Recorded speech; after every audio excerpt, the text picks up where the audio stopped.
Em entrevista ao canal Globo News, o presidente da Câmara, Arthur Lira, falou sobre a importância dos partidos que compõem o centro ideológico na garantia de estabilidade a governos que não conseguem fazer maioria no Congresso Nacional. Os partidos de centro, eles dão a estabilidade para qualquer governo que se elege e a gente não pode ficar sempre nessa narrativa do toma lá da cá. Os partidos de centro sempre votaram as reformas estruturantes desse país, em momentos ruins e em momentos bons, eu sempre disse isso. E às vezes são mal compreendidos. O que seria do governo Lula se não tivesse os partidos de centro? O que seria do governo Fernando Henrique se não tivesse os partidos de centro? O que seria do governo Dilma? O que seria do governo Temer? E o que seria do governo Bolsonaro?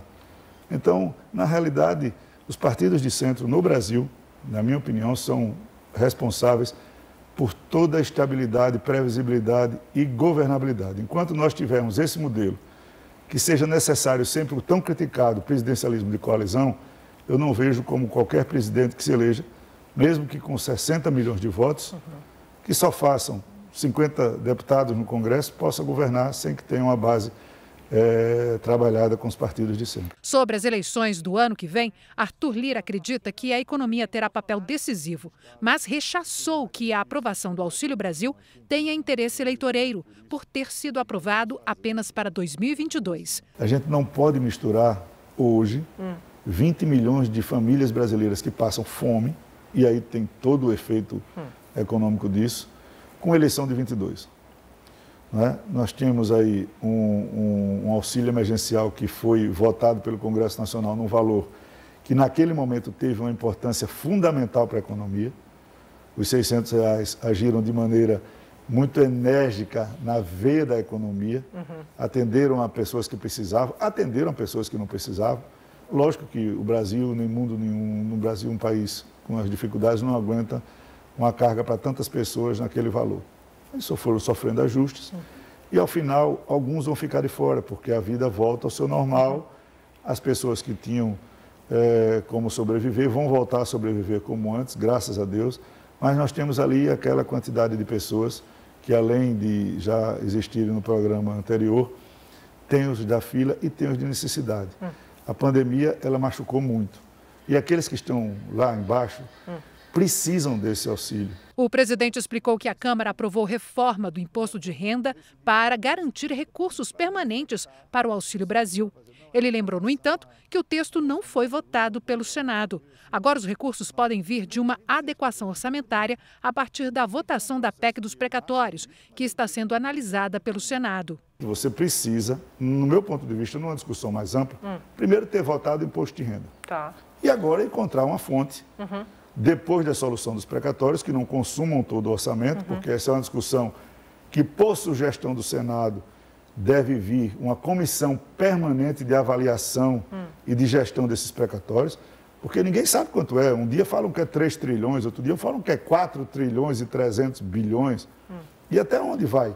Precatório só existe no Brasil, porque em todo lugar você tem um débito, você paga o débito. Aqui você escalona um débito e depois ele vai lhe consumindo. E a gente está com teto de gastos e não cumprimos o nosso dever, enquanto Brasil, de fazer todas as reformas. Quando se aprovou o teto de gastos, você precisava da trabalhista, da previdenciária, da tributária e da administrativa. Nós fizemos duas e pedaços de outra. E elas estão no caminho e no ritmo mais lento. Mas então é fazer um pente fino nos precatórios, é isso que o senhor está falando? Eu acho que sim, eu acho que tem. É a discussão que eu soube, que na votação da PEC dos precatórios no Senado vai vir para a Câmara uma criação, que é prevista na Constituição, de uma comissão permanente de avaliação. Lira voltou a falar sobre as emendas de relator e disse que a indicação dessas emendas nunca foi tão transparente como agora. De 88 para cá, eu lhe dou a relação, depois da nossa entrevista, de todos os relatores gerais, de 88 até 2022. Todos têm a mesma função, todos faziam e fazem a mesma coisa, que é corrigir erros, suplementar orçamento, remanejar recursos e apresentar emendas. O que acontecia até 2019, quando na gestão do ex-presidente Rodrigo Maia nós votamos o orçamento impositivo de relator geral, é que nem o Congresso, nem a imprensa, nem a população sabia o que o relator fazia. Eu tenho dito isso claramente. Até 18, para onde foram as emendas do relator geral? Para onde ele mandou? Quem ele atendeu? Com quem ele conversou? Você está entendendo?